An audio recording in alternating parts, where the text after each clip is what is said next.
जोहार नमस्कार। झारखंड समेत देश दुनिया की तमाम बड़ी खबरों में से कुछ प्रमुख खबरों पर आइए नजर डालते हैं। जोहार दर्शकों, स्वागत है आपका आज के ताज़ा समाचार बुलेटिन में। हम आपके लिए लेकर आए हैं झारखंड और देश दुनिया की 30 बड़ी खबरें। तो चलिए बिना देर किए शुरू करते हैं। सबसे पहले बात झारखंड की।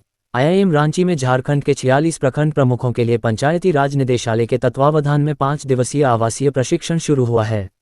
निदेशक प्रोफेसर दीपक श्रीवास्तव ने जोर देकर कहा कि ग्रामीण विकास को गति देने के लिए स्थानीय अनुभव और वैश्विक दृष्टिकोण के समन्वय की आवश्यकता है। इस प्रशिक्षण में प्रतिभागी नेतृत्व विकास, डिजिटल प्रौद्योगिकी के उपयोग और प्रभावी ग्राम विकास योजना बनाने जैसे विषयों पर शिक्षण प्राप्त करेंगे। इसका उद्देश्य प्रखंड प्रमुखों को सतत विकास और बेहतर शासन के लिए आवश्यक कौशल से लैस करना है। हालांकि प्रशिक्षण पा रहे प्रखंड प्रमुख का कहना रहा, ये प्रशिक्षण उनके कार्यकाल के प्रारंभिक दिनों में होना ज़्यादा प्रभावी होता। विकास कार्यों के लिए फंड न देकर प्रशिक्षण देना, इस पर प्रतिक्रिया देना काफ़ी कठिन और समझ से परे है। झारखंड के लातेहार में एक बुजुर्ग मरीज को 3 दिनों तक अस्पताल में बेड न मिलने के कारण एम्बुलेंस में ही इलाज चलता रहा और अंततः उसकी मृत्यु हो गई। इस दौरान अस्पताल के डॉक्टर मरीज की देखभाल करने के बजाय एक नेत्र जांच वाहन के फोटोशूट में व्यस्त रहे। ये घटना राज्य की स्वास्थ्य व्यवस्था की गंभीर विफलता और संवेदनहीनता को उजागर करती है। झारखंड के साहिबगंज जिले में दिनदहाड़े 5 से 6 बदमाशों ने एक स्कूली छात्रा का अपहरण करने का प्रयास किया, लेकिन स्थानीय निवासी मो रेजाउल शेख के साहसिक हस्तक्षेप से बच्ची सुरक्षित बचा ली गई। इस घटना के बाद स्कूल प्रशासन ने क्षेत्र में नियमित पुलिस गश्त की मांग की है, जबकि पुलिस ने घटनास्थल से बरामद मोबाइल फोन के साक्ष्य से अपराधियों की पहचान का रास्ता साफ कर लिया है। झारखंड कांग्रेस में 25 जिलाध्यक्षों की नियुक्ति को लेकर विवाद खड़ा हो गया है, जिसमें आरोप लगे हैं कि कई नियुक्तियां बिना आवेदन, इंटरव्यू या 5 वर्षों की अनिवार्य सदस्यता की शर्त पूरी किए की गई हैं।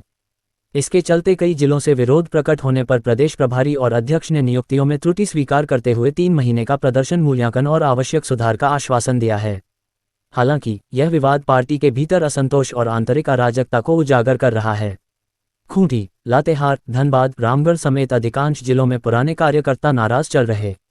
झारखंड में झारबसुधा और झारम्यूटेशन पोर्टल्स के झारनेट नेटवर्क पर स्थानांतरित होने के बाद कमजोर कनेक्टिविटी के कारण म्यूटेशन, भूमि सीमांकन और अपील जैसी महत्वपूर्ण सेवाएं गंभीर रूप से प्रभावित हैं।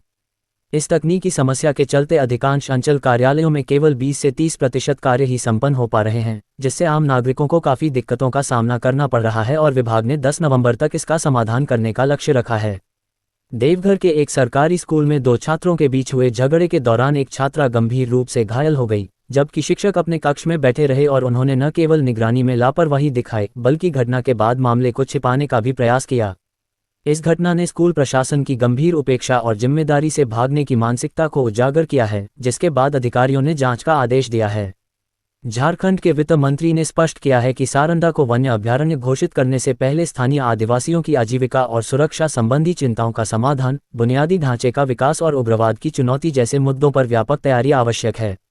उन्होंने इस प्रक्रिया में राज्य सरकार से परामर्श किए बिना सर्वोच्च न्यायालय में हलफनामा दायर करने की कार्रवाई को भी संवैधानिक अवहेलना बताया।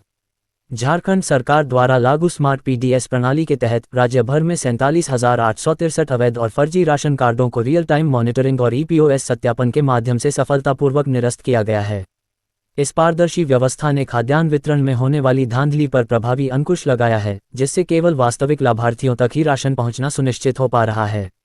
झारखंड सरकार 16 अक्टूबर 2025 को एक महत्वपूर्ण मंत्रिपरिषद बैठक आयोजित कर रही है, जिसमें राज्य के विकास योजनाओं, प्रशासनिक सुधारों और नीतिगत फैसलों सहित विभिन्न अहम मुद्दों पर चर्चा होगी। इस बैठक में लिए गए निर्णय राज्य के भविष्य की दिशा तय करने में महत्वपूर्ण भूमिका निभा सकते हैं। झारखंड में स्मार्ट मीटर उपभोक्ताओं के लिए नया नियम लागू किया गया है, जिसके तहत यदि उनका मीटर बैलेंस नेगेटिव होता है तो बिजली कनेक्शन स्वतः कट जाएगा। बिजली अधिकारियों ने ग्राहकों से अपना बैलेंस पॉजिटिव रखने, बकाया राशि का समय पर भुगतान करने और मोबाइल नंबर अपडेट करने की अपील की है, ताकि बिजली कटौती से बचा जा सके।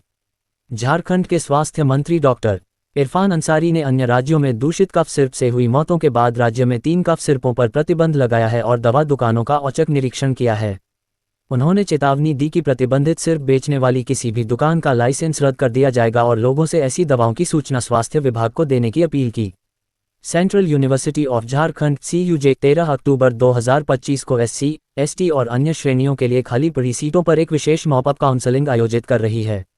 दाखिला 10+2 के अंकों के आधार पर होगा और अभ्यर्थियों को निर्धारित शुल्क के साथ आवश्यक दस्तावेज लेकर विश्वविद्यालय में उपस्थित होना होगा।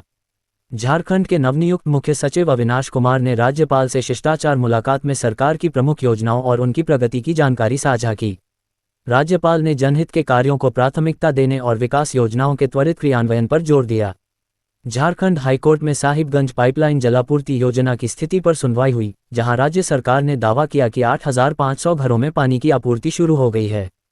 हालांकि याचिकाकर्ता ने इस दावे का विरोध करते हुए कहा कि परियोजना अभी पूरी नहीं हुई है, जिसके बाद अदालत ने उन्हें जवाब दाखिल करने का समय दिया और अधिकारियों को अगली सुनवाई में उपस्थित होने से छूट प्रदान की। हजारीबाग में तत्कालीन डीसी विनय चौबे ने नेक्स्टजेन के मालिक विनय सिंह के नाम 100 डिसमिल जमीन का म्यूटेशन कराने के लिए तत्कालीन सीओ अलका कुमारी पर दबाव डाला, जिसमें 28 डिसमिल गैर मजरूआ भूमि शामिल थी, जिसका म्यूटेशन नियम विरुद्ध था। अलका कुमारी ने कोर्ट में दिए बयान में आरोप लगाया कि उन्होंने डीसी के दबाव में ये कार्रवाई की थी, जिसके बाद एसीबी ने इस मामले में कई गिरफ्तारियां की हैं और आगे की जांच जारी है। गोड्डा पुलिस ने सतन मंडल नामक एक व्यक्ति को 1.586 किलोग्राम अवैध गांजा के साथ गिरफ्तार किया, जो बिना नंबर प्लेट की मोटरसाइकिल पर तस्करी कर रहा था। एनडीपीएस अधिनियम के तहत दर्ज इस मामले में बरामद सामग्री में गांजा, इलेक्ट्रॉनिक तराजू और वाहन शामिल हैं तथा अन्य संलग्न अपराधियों की तलाश जारी है। झारखंड पुलिस ने घाटशिला विधानसभा उपचुनाव की तैयारी के लिए ओडिशा और पश्चिम बंगाल के सीमावर्ती जिलों के साथ एक समन्वय बैठक आयोजित की। बैठक में अवैध गतिविधियों पर रोकथाम के लिए सीमा पर मिरर चेक पोस्ट स्थापित करने, संयुक्त कार्रवाई और खुफिया जानकारी साझा करने पर सहमति बनी। झारखंड के बहरागोड़ा विधायक समीर मोहंती को सीने में तकलीफ के बाद जमशेदपुर के टाटा मेन हॉस्पिटल में भर्ती कराया गया है, जहां उनकी स्थिति अभी स्थिर बताई जा रही है। डॉक्टरों की एक टीम उन पर नज़दीकी निगरानी रखे हुए है, जबकि उनके समर्थक अस्पताल पर इकट्ठा होकर उनके शीघ्र स्वस्थ होने की कामना कर रहे हैं। जनसुराज पार्टी ने पूर्व आईपीएस अधिकारी राकेश कुमार मिश्रा को बिहार विधानसभा चुनाव में दरभंगा सदर सीट से उम्मीदवार बनाया है। 3 दशकों तक पुलिस सेवा में रहे मिश्रा ने जमशेदपुर में एसपी के रूप में कार्य किया था और उन्हें नक्सलवाद व आंतरिक सुरक्षा मामलों का विशेषज्ञ माना जाता है। झारखंड हाईकोर्ट ने त्योहारी सीजन को देखते हुए एसीबी द्वारा सील किए गए नेक्स्टजेन और मोटोजेन शोरूम को खोलने का आदेश दिया है, लेकिन सीसीटीवी सक्रिय रखने, बिक्री राशि के उपयोग पर रोक और जांच एजेंसी के 2 अधिकारियों की निगरानी जैसी शर्तें लगाई हैं। अदालत ने आरोपी अरुण सिंह व स्निग्धा सिंह को जांच में सहयोग का निर्देश देते हुए अगली सुनवाई 13 अक्टूबर तक के लिए निर्धारित की है। रिम्स की शासी परिषद ने कर्मचारियों के मानदेय वृद्धि, एमबीबीएस सीटों में विस्तार और गरीब छात्रों के लिए मुफ्त नीट कोचिंग जैसे कई अहम निर्णय लिए हैं। साथ ही अस्पताल में मौत होने पर परिजनों को तत्काल 5,000 रुपये की आर्थिक सहायता और निःशुल्क शव वाहन सेवा की भी घोषणा की गई है। अब देखिए राष्ट्रीय सुर्खियां। वर्ष 2025 का नोबेल शांति पुरस्कार वेनेजुएला की प्रमुख विपक्षी नेता मारिया कोरेना मचाडो को प्रदान किया गया है, जिन्हें उनके देश में लोकतंत्र की स्थापना और न्यायसंगत शांतिपूर्ण बदलाव के लिए अथक संघर्ष के लिए सम्मानित किया गया। इस पुरस्कार की दौड़ में अमेरिकी राष्ट्रपति डोनाल्ड ट्रंप भी शामिल थे, लेकिन नोबेल समिति ने उन्हें चुने जाने की उम्मीदों के बावजूद मचाडो को ये सम्मान देने का निर्णय लिया। अमेरिकी राष्ट्रपति डोनाल्ड ट्रंप द्वारा प्रस्तावित गाजा युद्ध विराम योजना पर इसराइल और हमास के बीच मिस्र में वार्ता जारी है, जिसमें बंधकों की रिहाई और सैन्य कार्रवाई रोकने जैसे प्रमुख बिंदु शामिल हैं। इसराइली मीडिया इस पहल को सकारात्मक रूप से देख रहा है और मान रहा है कि प्रधानमंत्री नेतन्याहू के पास ट्रंप के प्रस्ताव को स्वीकार करने के अलावा कोई विकल्प नहीं है, हालांकि अभी भी कई चुनौतियां बनी हुई हैं। प्रधानमंत्री किसान सम्मान निधि की 21वीं किस्त जारी होने की प्रतीक्षा में है, जिसमें पहले ही 4 राज्यों के किसानों को राशि मिल चुकी है। हालांकि आधिकारिक तिथि की घोषणा बाकी है, परंतु पिछले वर्षों के रुझान के आधार पर उम्मीद की जा रही है कि यह राशि दिवाली से पहले शेष किसानों के खातों में भेज दी जाएगी। भारतीय रेलवे जनवरी 2026 से एक बड़ी सुविधा शुरू करने जा रहा है, जिसके तहत यात्री बिना अतिरिक्त शुल्क दिए अपने कंफर्म टिकट की यात्रा तिथि ऑनलाइन बदल सकेंगे। ये बदलाव सीट की उपलब्धता पर निर्भर करेगा और यात्रियों को योजना बदलने पर टिकट रद्द करने व कैंसिलेशन चार्ज से मुक्ति दिलाएगा। हालांकि किराए में अंतर होने पर उसका भुगतान करना होगा। सुप्रीम कोर्ट ने सभी राज्यों और केंद्र शासित प्रदेशों को सार्वजनिक स्थानों पर पैदल यात्रियों और गैर मोटर वाहनों के आवागमन को विनियमित करने के लिए 6 महीने के भीतर नियम बनाने का निर्देश दिया है। यह आदेश मोटर वाहन अधिनियम 1988 की संबंधित धाराओं के तहत सड़क सुरक्षा सुनिश्चित करने और दुर्घटनाओं को कम करने के लिए दिया गया है। टाटा कंसल्टेंसी सर्विसेज (TCS) ने वित्त वर्ष 2025 से 26 की दूसरी तिमाही में अपने कार्यबल में 19,755 कर्मचारियों की भारी कटौती की है, जिसे कंपनी रिस्ट्रक्चरिंग प्रक्रिया का हिस्सा बता रही है। हालांकि कर्मचारी संगठन नाइट्स ने इन आंकड़ों पर सवाल उठाते हुए आरोप लगाया है कि कंपनी ने दीर्घकालिक वफादार कर्मचारियों को विवश किया और वास्तविक छंटनी की संख्या को कम करके आंका जा रहा है। हरियाणा के आईपीएस अधिकारी वाई पूरन कुमार की कथित आत्महत्या के मामले में एफआईआर दर्ज होने के बाद भी उनकी पत्नी ने शिकायत में दी गई अधूरी जानकारी पर सवाल उठाया है और सभी आरोपियों के नाम सही तरीके से दर्ज करने की मांग की है।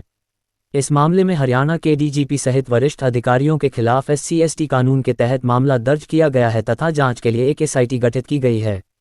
बिहार विधानसभा चुनाव से पहले जदयू के वरिष्ठ नेता और पूर्णिया के पूर्व सांसद संतोष कुशवाहा ने पार्टी से इस्तीफा देकर राजद में शामिल होने का फैसला किया है।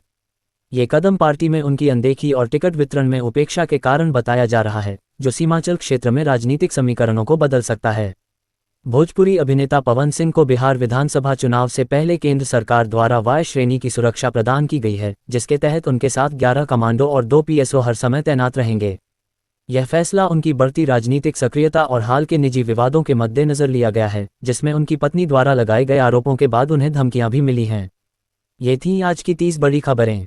अगर आप ऐसे ही अपडेट्स पाना चाहते हैं तो हमारे YouTube चैनल को सब्सक्राइब करें, Facebook पेज को लाइक करें और इस वीडियो को शेयर जरूर करें। फिर मिलेंगे अगले बुलेटिन में, तब तक के लिए जोहार और नमस्ते। तो कैसी लगी आपको हमारी ये खबर, ये हमें कमेंट बॉक्स में लिखकर ज़रूर से बताएं और ऐसे ही नवीनतम ताज़ा अपडेट्स, खास खबरों से रूबरू बने रहने के लिए बने रहें हमारे संग। कैमरा के पीछे से मेरा सहयोग कर रहे अजय महतो, आनंद चौहान के साथ मैं विजय दत्त पिंटू रांची।